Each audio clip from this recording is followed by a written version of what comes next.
So how are we going to do this? How can we square the circle that we've, on the one hand, fossil fuels are going to become scarce and expensive, and we need to use less of them anyway. But we also need to make sure that the poorest people in the world don't get squeezed out, that they can continue to use some fossil fuels and to eat food that is produced with fossil fuels too. And so FASTA, the organization through which I work, has developed a system called cap and share, which is very similar to Peter Barnes' approach for the Sky Trust in the United States. So what we think should be done is that a cap be placed on global emissions, set by scientists rather than by politicians. I mean, we can't do a trade-off with the natural world. The planet isn't going to say give us an allowance if we find that the costs of adjustment are just too high. Then governments share out the emissions permits under the cap, and every citizen in cap and share gets an equal tonnage. So at the moment, each person on the planet would be entitled to 4 tons of CO2. In Michigan, the emissions per head are about 18 tons a head. That's a similar figure to Ireland. I noticed that Michigan's emissions, in fact, have fallen in the last two years, and that they're now below the 1990 level. And then when you get your permit for your 4 tons, you sell it through a bank or a post office just as if it was foreign exchange. And you get the price that's available on the day. And the banks, the financial intermediaries, sell them on to fossil fuel producers. Now, there are only about 200 big fossil fuel producing countries right around the world. I mean, you can think of the names of the big oil companies. So they have to buy enough permits to cover the emissions from the fossil fuels that they intend to produce. Now, the inspectors call to make sure that they do. So this means that the scarce thing is the permits. The permits are limited. They're scarcer than the fossil fuels. And people selling their permits get the scarcity rent that I mentioned.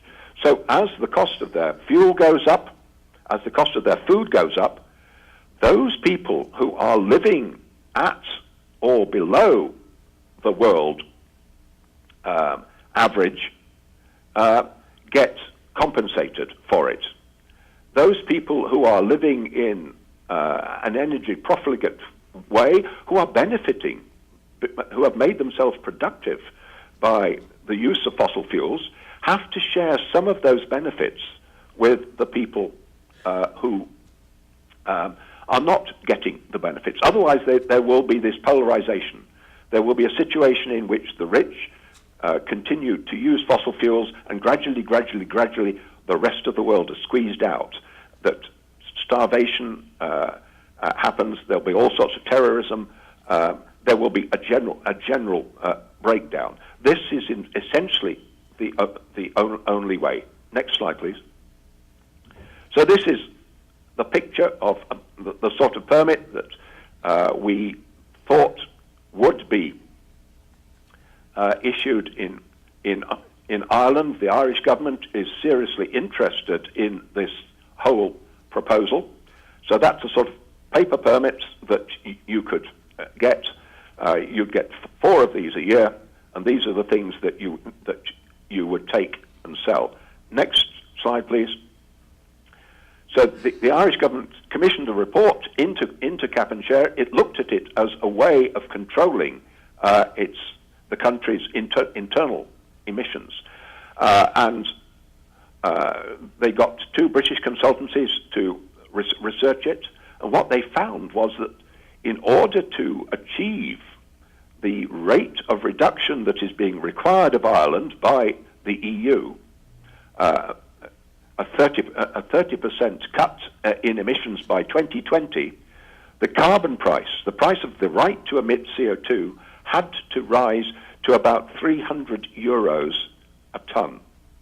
Now, you can't achieve that by tax. You need some redistributive mechanism like cap and share to bring it about.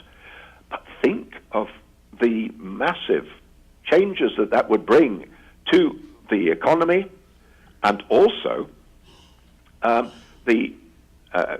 a result, the business opportunities that would achieve. Next slide, please. FASTA has also prepared reports for India and South Africa. And in South Africa, 80% of the population would benefit from cap and share if it was introduced on a global scale. 10% would be unaffected because they're about the global average.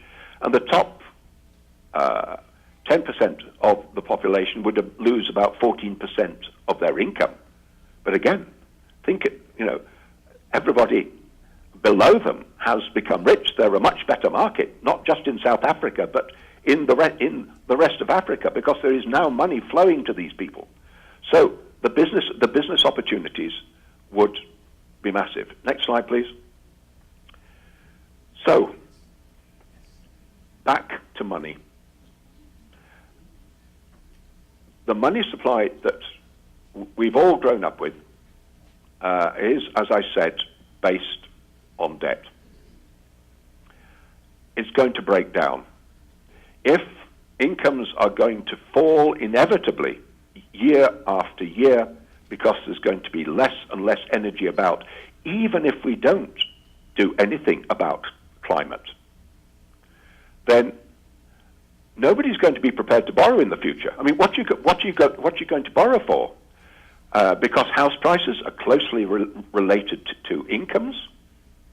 The price of houses are going to fall, so nobody's going to rush to get into the property market. You're going to prefer to rent. So the money creation system, which is in difficulties at the moment, which is why quantitative easing has had to be used in both the US and Britain. The government is essentially creating money without debt and then giving it to the banking system. That principle is going to have to be used to enable trading to go on in Michigan. And this is the real area that you could get ahead in, that the state could have its own currency to run in parallel with an increasingly scarce dollar. Why increasingly scarce? Because people aren't prepared to borrow it any longer.